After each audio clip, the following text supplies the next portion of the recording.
গানের শব্দ যদি ক্লাসরুমে এসে পৌঁছই, ছাত্রছাত্রীরা তখন কি পড়াশোনা করতে চায় নাকি তারা নাচতে চায়? সেন্টারের সব থেকে ঝামেলাপূর্ণ কাজ কোনটা, ছাত্রদের সামলানো না অভিভাবকদের? কি মনে হয় যে শিক্ষা ব্যবস্থা বর্তমানে ব্যবসায় পরিণত হয়েছে? প্রথম দিন এই নবোদয় কোচিং সেন্টার যখন খুললেন, প্রথম দিন কতজন ছাত্র এসেছিল? স্কুলে যেমন দেখা যায় একটা গ্রুপ থাকে, তারা স্কুলে পুরো রাজত্ব করছে, এরকম একটা তাদের ধারণা তৈরি হয়। এটা হয় স্কুল জীবনে। টিউশন সেন্টারে কি এরকম কোনো একটা গ্রুপ তৈরি হয় যারা রাউডি টাইপ এরকম? অবশ্যই।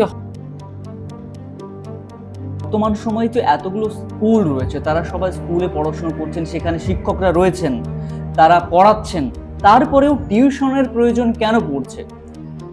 মানে ছাত্রছাত্রীদের টিউশন চলছে, পাশাপাশি শিক্ষকদেরও মাঝে মাঝে টিউশন এসে ক্লাস করতে হচ্ছে।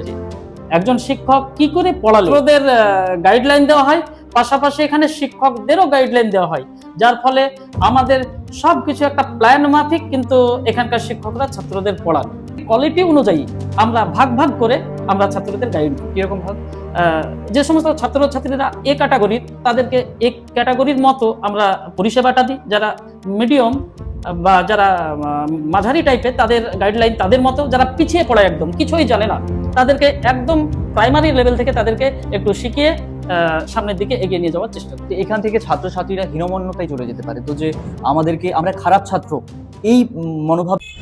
নমস্কার। প্রতিদিন সকালবেলায় উঠে হাজার হাজার ছাত্রছাত্রীর চিন্তা টিউশন।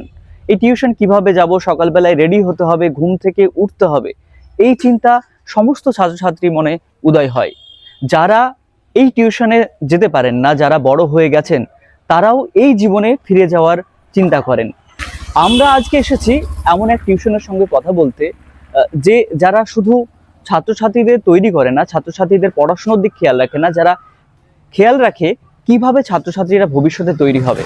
এই টিউশন যারা পড়ান, এই টিউশনের পিছনের ইতিহাস, এই টিউশনের পিছনের গল্প, কতটা সংগ্রাম করে ছাত্রছাত্রীদের তৈরি করতে হয়, সেই সমস্ত গল্প আজকে আমরা শুনবো। আজকে আমরা এসেছি নবোদয় কোচিং সেন্টারে। চলুন আজকে আমরা আলাপ করব নবোদয় কোচিং সেন্টারের কর্ণধার রবিউল হকের সঙ্গে। তাদের যে জীবন সংগ্রাম, তারা যেভাবে টিউশন সেন্টারটা চালাচ্ছে বা কিভাবে চালাচ্ছে, কতটা সংগ্রাম করতে হচ্ছে এই টিউশন সেন্টার চালাতে গিয়ে, সমস্তটা আজকে আলোচনা করব ওনার সঙ্গে। যে একটা টিউশন সেন্টার চালাতে গিয়ে কি কি সমস্যার সম্মুখীন হয়, কিভাবে তারা বিভিন্ন সমস্যার জন্য পদক্ষেপ নেন, ছাত্রছাত্রীদের উন্নতির জন্য, ছাত্রছাত্রীদের সর্বোপরি শিক্ষা দেওয়ার জন্য এবং মানুষ রূপে গড়ে তোলার জন্য, ভবিষ্যতে তারা নিজের পায়ে দাঁড়াতে পারে সেই জন্য তাদের ভূমিকা কি, সে সমস্ত বিষয় নিয়ে আজকে আমরা আলাপ করব। আসুন আলাপ করি মাননীয় কর্ণধার ও রবিউল হকের সঙ্গে। তিনি সবসময় কাজে ব্যস্ত থাকেন। নমস্কার রবিউল বাবু, আপনাকে আজকে আমরা পেয়েছি। স্ট্রিট টক চ্যানেলের পক্ষ থেকে আপনাকে স্বাগত। আমরা আজকে জানতে চাই মূলত যে আপনার যে টিউশন সেন্টার চালাতে গিয়ে কিভাবে সংগ্রাম করছেন, ছাত্রছাত্রীদেরকে ভবিষ্যতে কিভাবে তারা উন্নত করতে পারে, কিভাবে তারা মানুষ হতে পারে, সেই সব বিষয় নিয়ে আপনারা চর্চা করছেন, তাদেরকে তৈরি করছেন। আমরা টিকটক চ্যানেলের পক্ষ থেকে আপনাকে স্বাগত জানাই, আপনাকে ধন্যবাদ জানাই। টিউশন সেন্টার অনেক রয়েছে, কিন্তু নবোদয় কোচিং সেন্টার ভিন্ন। এই ভিন্নতার কারণ হলো, এমন কোনো কোচিং সেন্টার আপনি পাবেন না যেখানে অডিটোরিয়াম রুম আছে, হয়তো থাকলেও খুব অল্প সংখ্যক টিউশন সেন্টার আছে, কিন্তু নবোদয় কোচিং সেন্টার ভিন্ন আমার মনে হয়েছে অন্তত। তার কারণ এখানে যে সমস্ত সাংস্কৃতিক অনুষ্ঠান হয়, এখানেই আয়োজিত হয় নবোদয় কোচিং সেন্টারের সমস্ত প্রোগ্রাম। এই অডিটোরিয়াম রুমে, এই খোলা ঘরে তারা আয়োজন করেন। পাশাপাশি নবোদয় কোচিং সেন্টারে থাকার ব্যবস্থাও আছে, ছাত্রছাত্রীরা এখানে এসে পড়াশুনো করেন, এখানে তাদের থাকার ব্যবস্থা আছে এবং পড়ানোর জন্য শিক্ষক শিক্ষিকারাও রয়েছে। পাশাপাশি তাদের খাবার ব্যবস্থাও আছে। আমরা দেখতে পাচ্ছি এখানে রান্না বান্নার ব্যবস্থা রয়েছে, গ্যাস ওভেন রয়েছে, এখানে মাসিরা থাকেন এবং যারা ছাত্রছাত্রীরা থাকেন তাদের জন্য রান্নার ব্যবস্থা করেন এবং সেই ছাত্রছাত্রীরা এখানেই খাওয়া দাওয়া করেন, এখানেই থাকেন এবং এখানেই পড়াশোনা করেন। টিউশন সেন্টারে এই যে আবাসিক ব্যবস্থা করব, এই চিন্তা আপনার এলো কিভাবে? এই চিন্তা ভাবনা মূলত একদিনে আসেনি। 2015 সালে যখন আমরা সেন্টারটা স্থাপিত করি, তারপর আমাদের একটা চিন্তা ভাবনা ছিল যে আমাদের সেন্টারটাকে একটা ভিন্ন রূপ দিতে হবে। রেজাল্টের ক্ষেত্রে বা ছাত্রছাত্রীদের উন্নয়নের ক্ষেত্রে।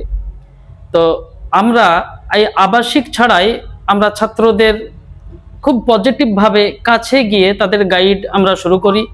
তাতে আস্তে আস্তে পরবর্তী বছরগুলোকে আমরা ছাত্রদের উন্নতি বা ভালো রেজাল্ট আমরা কিন্তু লক্ষ্য করি। তারপর ডে হোস্টেল ব্যবস্থা আমরা করি। ডে হোস্টেল ব্যবস্থা করার পর রেজাল্টের ক্ষেত্রে ডে হোস্টেলটা এরকমই ছিল যে সকালে 3 ঘন্টা প্র্যাকটিসের কাজ করাতাম। টিউশনে তো পড়াই, শেখাই, বোঝাই, কিন্তু সেটা বাড়িতে ওরা প্র্যাকটিস করে কিনা সেটা ছাত্রদের ব্যাপার। অনেক ছাত্র হয়তো বা করেও না, কিন্তু আমরা ডে হোস্টেল ব্যবস্থা করলাম যে আমরা নিজেরাই দেখাশোনা করে তাদের প্র্যাকটিস করিয়ে নিতাম, ম্যাথ প্র্যাকটিস করিয়ে নিতাম, ইংলিশ প্র্যাকটিস করিয়ে নিতাম, বা অনেক পড়া সেগুলো মুখস্থ করিয়ে নিতাম, লিখিয়ে নিতাম, আমরা দেখতাম। তারপর দেখলাম যে এই ডে হোস্টেলের ফলে রেজাল্ট আরো একটু আমরা ভালো পেলাম। তার পরবর্তী সময়ে আমরা আবাসিকের চিন্তা ভাবনা নিয়ে আসলাম। যদি আমরা আবাসিক করি তাহলে 24 ঘন্টা আমরা সময় পাবো একটা ছাত্রকে তৈরি করার। তো তারপরেই এই আবাসিক ব্যবস্থা আসে, এবং এই আবাসিক ব্যবস্থা আসার পরে আমরা কিন্তু রেজাল্টের দিক থেকে আরো উন্নতি আমরা পাই। তারপরেই এই আবাসিক ব্যবস্থা আস্তে আস্তে উন্নতি থেকে আরো উন্নততর করার আমরা প্রয়াস চালাচ্ছি। এলাকার সহযোগিতা, আপনাদের সহযোগিতা যদি পাই, ইনশাল্লাহ একদিন আরো সুন্দরভাবে আমরা এটাকে গড়ে তুলতে পারবো। প্রথমেই জানতে চাইবো যে এই টিউশন সেন্টার শুরু হওয়ার পিছনের গল্পটা কিভাবে ঠিক শুরু হলো। সত্যি কথা বলতে শিক্ষকতার পেশাটা আমার ছাত্র অবস্থা থেকেই খুব ভালো লাগে, যার ফলে ছাত্র অবস্থাতেই আমি আমার ছোট ভাই বোন এবং পাড়ার আশেপাশের ছেলে মেয়েদের আমি নিজের পড়ার পাশাপাশি একটু পড়াতাম। পরবর্তীকালে আমি উচ্চশিক্ষার জন্য বাইরে যাই। সেখান থেকে পড়াশোনা করে আসার পর দেখতে পেলাম যে হরিহরপাড়া একটা পিছিয়ে পড়া এলাকা শিক্ষার ক্ষেত্রে, এবং এখানকার মানুষ একদম সাধারণ মধ্যবিত্ত বা নিম্ন পরিবার। তো সেখানে মনে হলো যে গ্রামের ছেলেমেয়েরা বাজারের ছেলেমেয়েদের সঙ্গে কিংবা শহরের ছেলেমেয়েদের সঙ্গে প্রতিযোগিতায় টিকতে পারছে না। কারণ বাজার বা শহরের ছেলেমেয়েরা সাবজেক্ট ভিত্তিক পার্সোনাল গাইডলাইন নিয়ে একটু ভালো রেজাল্ট করছে কিংবা প্রতিযোগিতায় তারা এগিয়ে যাচ্ছে।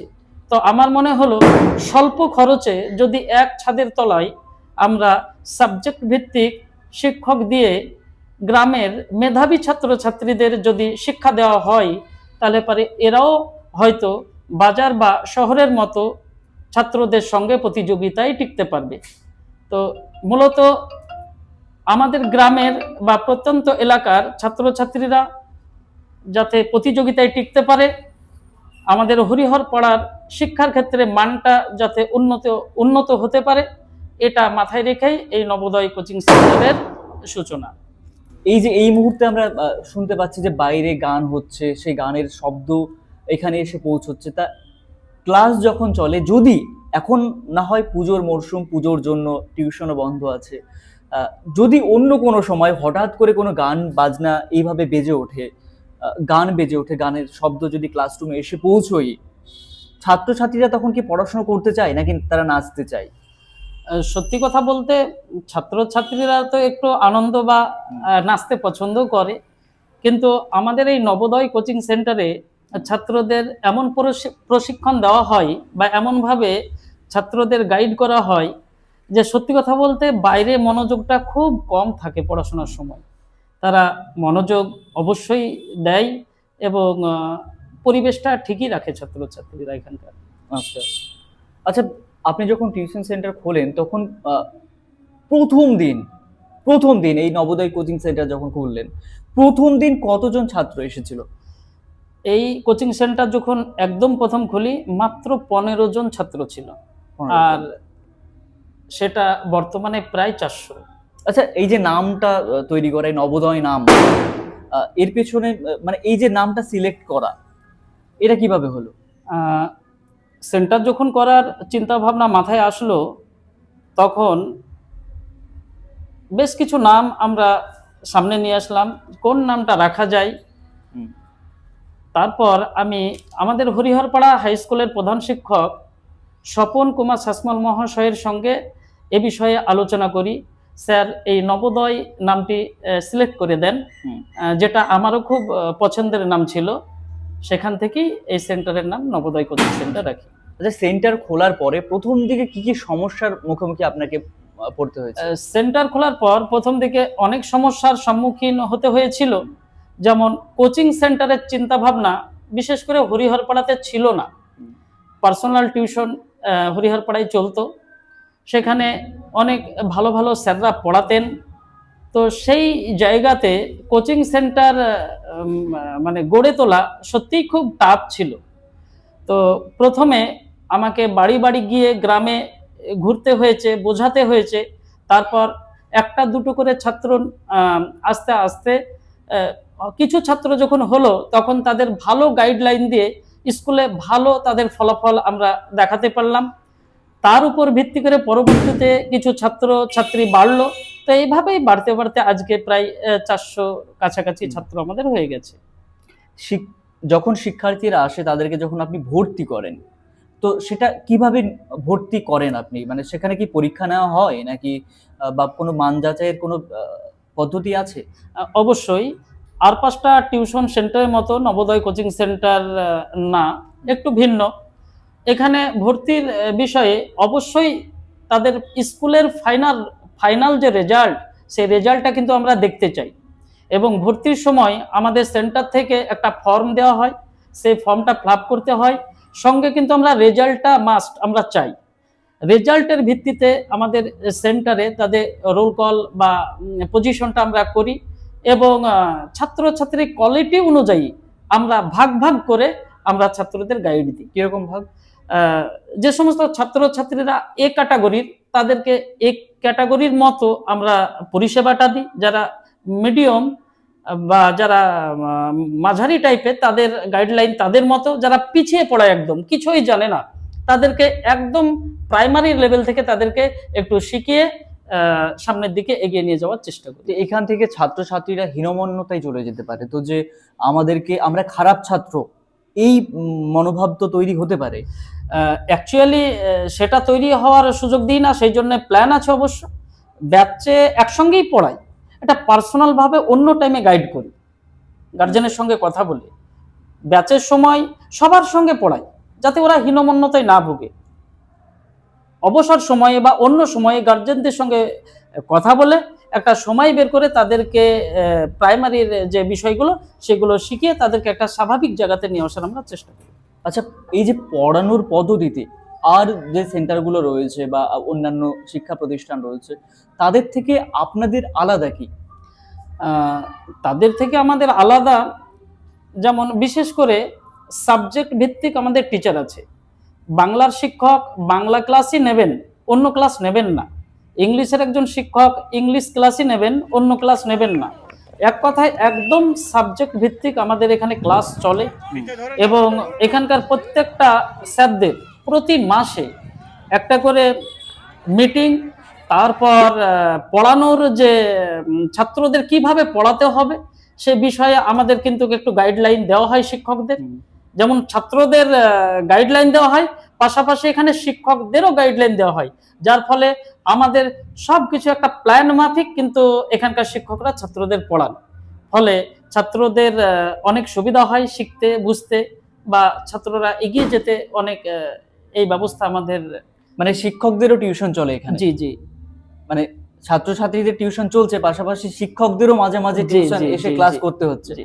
একজন শিক্ষক কি করে পড়ালে ছাত্ররা ভালো শিখবে, ভালো বুঝবে, এই বিষয়টা হট করে এসে বাইরে থেকে একজন শিক্ষক তো বুঝতে পারে না যে নবোদয় কিভাবে চলে, কিভাবে পড়ানো হয়।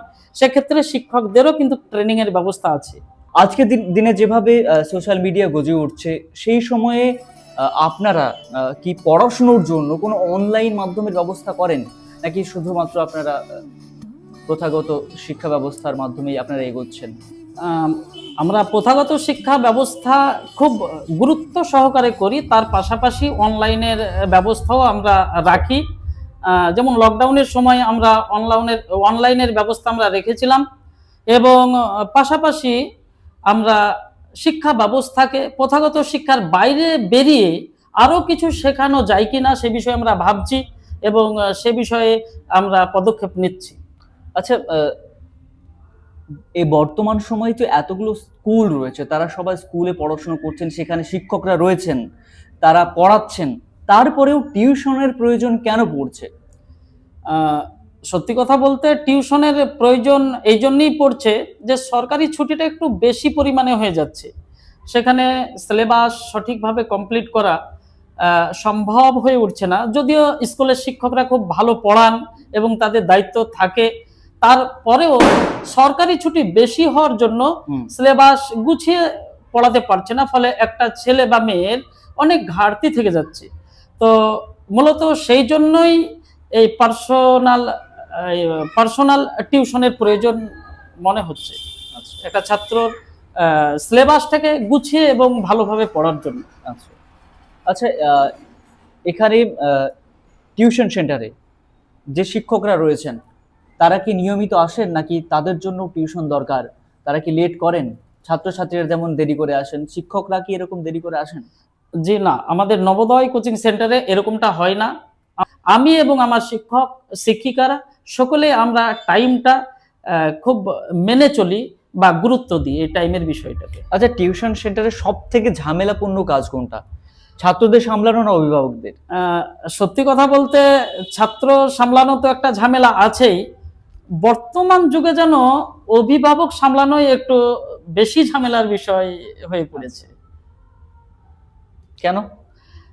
কারণ অভিভাবকরা বর্তমানে শুধু নাম্বার চাই, ভালো রেজাল্ট চাই, কিন্তু ছেলে মেয়েকে ভালো শেখাতে চাই না, এটাই সমস্যার বিষয়। আচ্ছা, সেন্টারে কি স্কুলে যেমন দেখা যায় একটা গ্রুপ থাকে, তারা স্কুলে পুরো রাজত্ব করছে, এরকম একটা তাদের ধারণা তৈরি হয়, এটা হয় স্কুল জীবনে।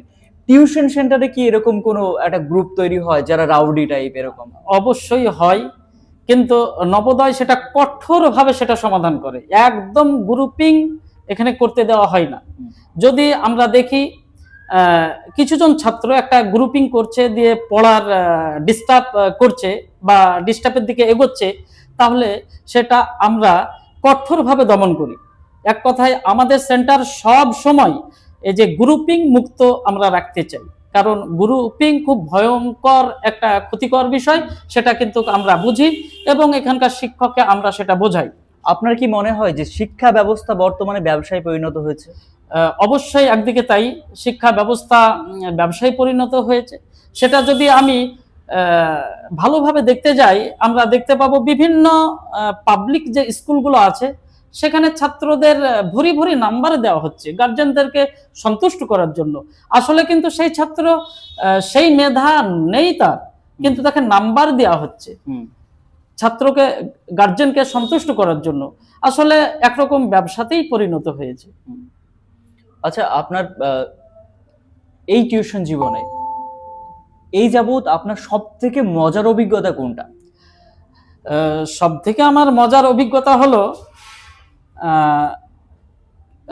ছাত্র ছাত্রীরা যখন খুব ভালো রেজাল্ট করে, পজিশন করে, সমাজে যখন তাদের মুখ খুব উঁচুতে চলে যায় বা ভালো কিছু করে, তখন খুব ভালো লাগে। যেমন একটা স্টুডেন্ট সায়েন্স নিয়ে পড়াশোনা করছে, কলকাতায় ভর্তি হয়েছে, মাধ্যমিক পর্যন্ত আমার কাছে পড়েছিল, তারপরে কলকাতায় যাওয়ার পর সেখানে শুনলাম ক্লাস 11 থেকে 12-এ উঠতে ফার্স্ট হয়েছে।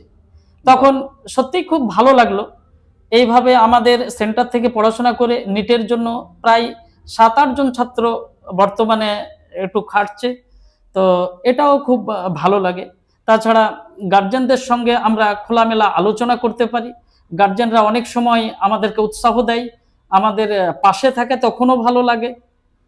তো সত্যি কথা, ছাত্রকে তৈরি করে একটা মজা বা ভালো লাগার জায়গাটাই আলাদা, এটা আমার যেন ছোট থেকেই মনে হয়েছে, যার জন্যই আমি মূলত এই পেশা একটু গ্রহণ করেছি বলা যায় আর কি। গ্রামীণ এলাকায় ছাত্রদের মূল সমস্যা কি? গ্রামীণ এলাকায় ছাত্রদের মূল সমস্যা, মানে আমি বলতে গ্রামীণ এলাকায় গ্রামীণ এলাকায় শিক্ষা ব্যবস্থার ক্ষেত্রে ছাত্রছাত্রীদের শিক্ষার জন্য সুযোগ যেটুকু পাওয়া উচিত সেইটুকু কি সম্পূর্ণ পাচ্ছে, নাকি শহরে যে সুযোগ সুবিধা ছাত্রছাত্রীরা পাচ্ছে তাদের থেকে অনেকটা পিছিয়ে গ্রামের ছাত্রছাত্রীরা?